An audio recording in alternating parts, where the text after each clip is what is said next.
So mga kamanok, magandang umaga sa inyong lahat mga kamanok. Ayan, so muli nandito ulit tayo upang sumagot sa ilang mga katanungan na itinatanong sa atin ng ating mga subscribers. So nakakatuwa, ang daming nanonood, ang daming sumusuporta, sumusubaybay at ang dami rin nagtatanong. Kaya mga kamanok, makakaasa kayo na ibibigay ko sa inyo ang lahat ng detalye na kailangan po ninyo sa bawat katanungan na inyong itinatanong sa akin.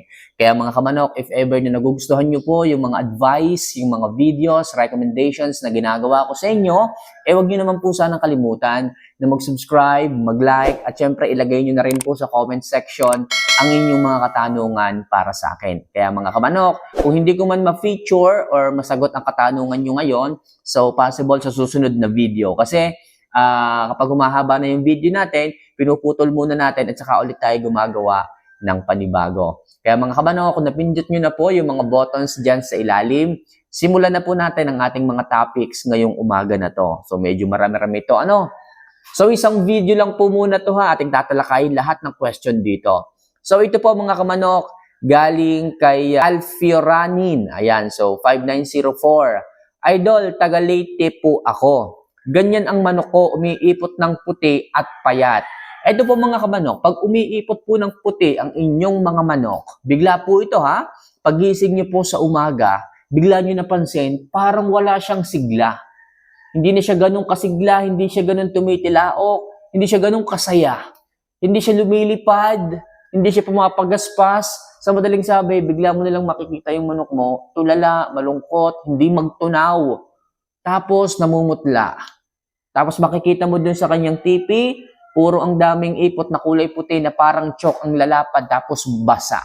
Kapag ka ganun mga kamanok, so possible may intestinal problem yung manok. Agad-agad dapat mabigyan nyo ng karampatang suplemento o antibiotic yon.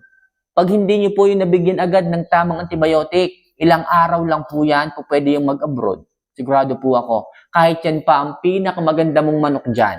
Kahit yan pa ang pinakamagandang materialis mo dyan.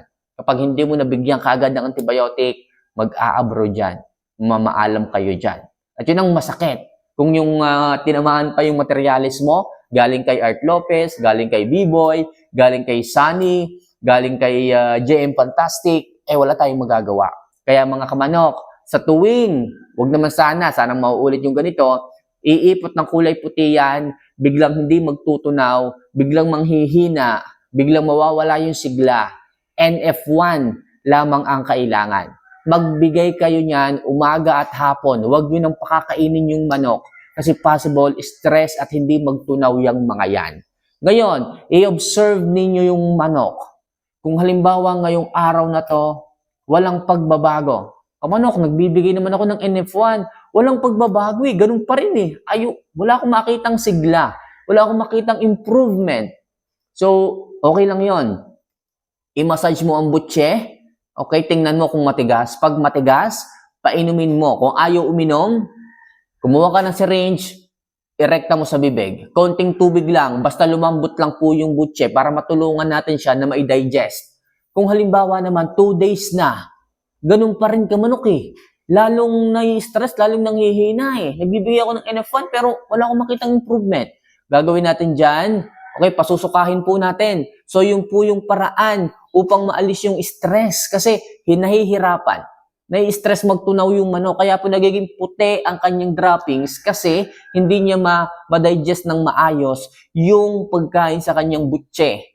Okay? Kaya hindi siya makapag-drop ng maayos, nahihirapan siyang mag-digest. Ang naidadrop niya, puro liquid lang po galing sa kanyang katawan, which is stress droppings po yun. So, gagawin natin dyan, pasusukahin po natin.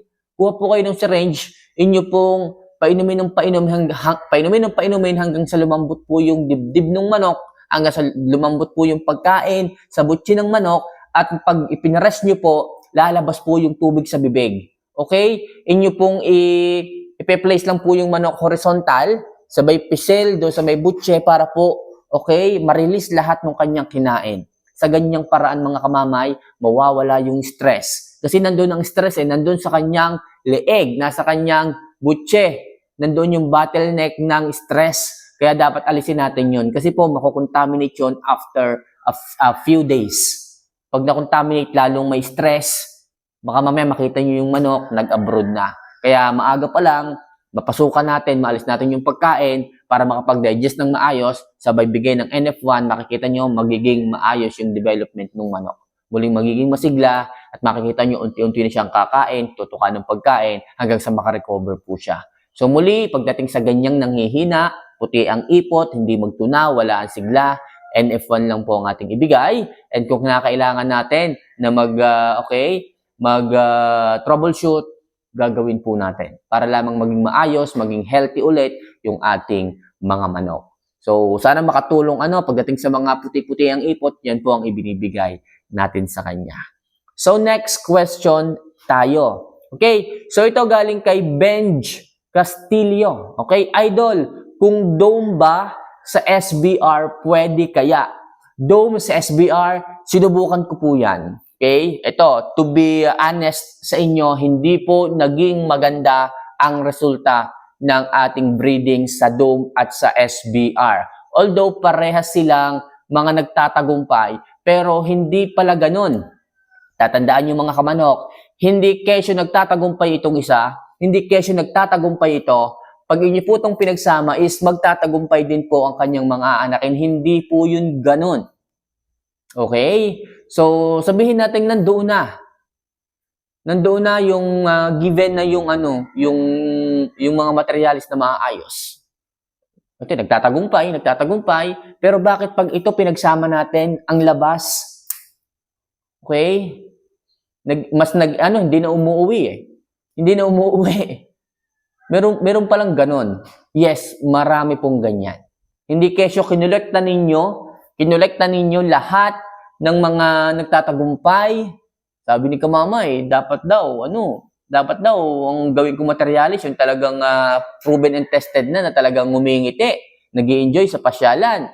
So ganun nga ang ginawa ko. Wala man pong problema doon. Malaki po yung chance. Pero hindi sa lahat ng pagkakataon nagiging maganda at successful ang breeding. Kahit kolektahin mo yung 10 beses na nag-enjoy sa pasyalan, yung 10 beses na nag-anak ng mga, ng mga nagtagumpay, hindi mo pa rin masisigurado.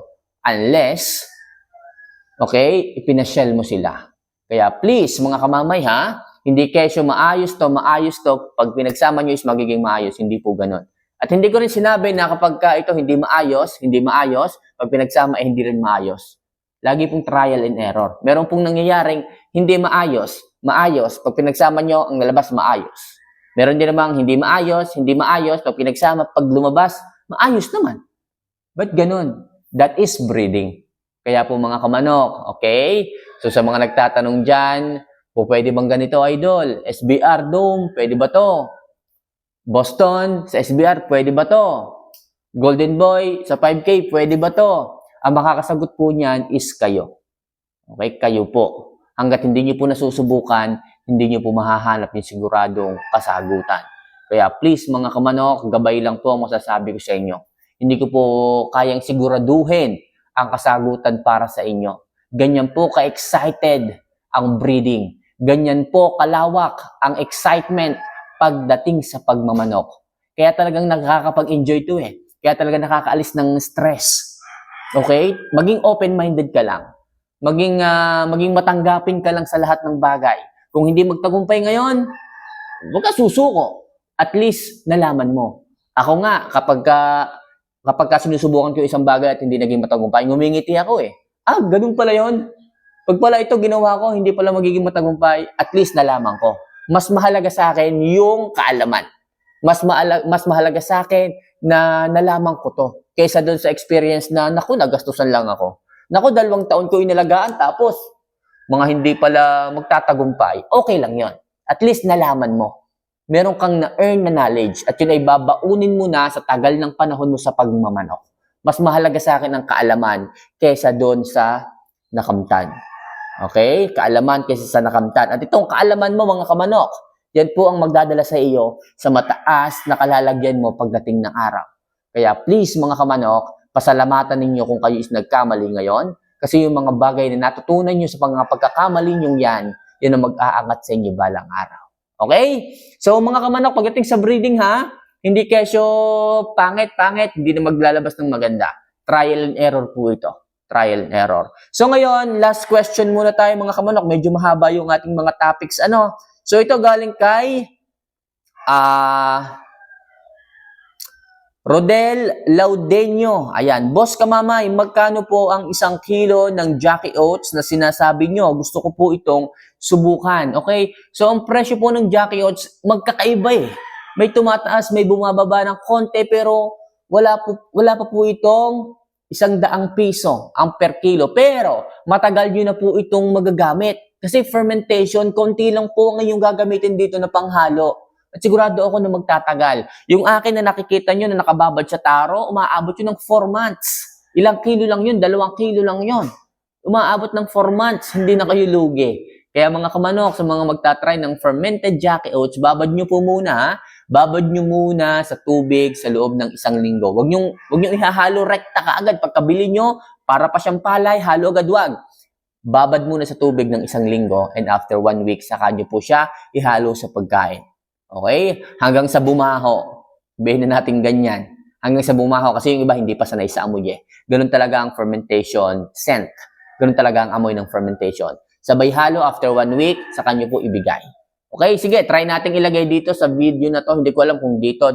Basta may lumabas. Tapusin yung video, may lalabas diyang Jackie Oats. Pag may lumabas diyang image, click nyo po yon para po makakuha kayo. Okay? So, yun lang muna sa ngayon mga kamanok ang ilang mga katanungan na sasagutin natin. Hopefully, makatulong po ito sa mga subscriber natin na nagtatanong. So, muli, kung may mga katanungan kayo na gustong liwanagin tungkol sa pagmamanok, comment mo lang yan sa comment section. Pag nabasa ko yan, pag-usapan natin dito.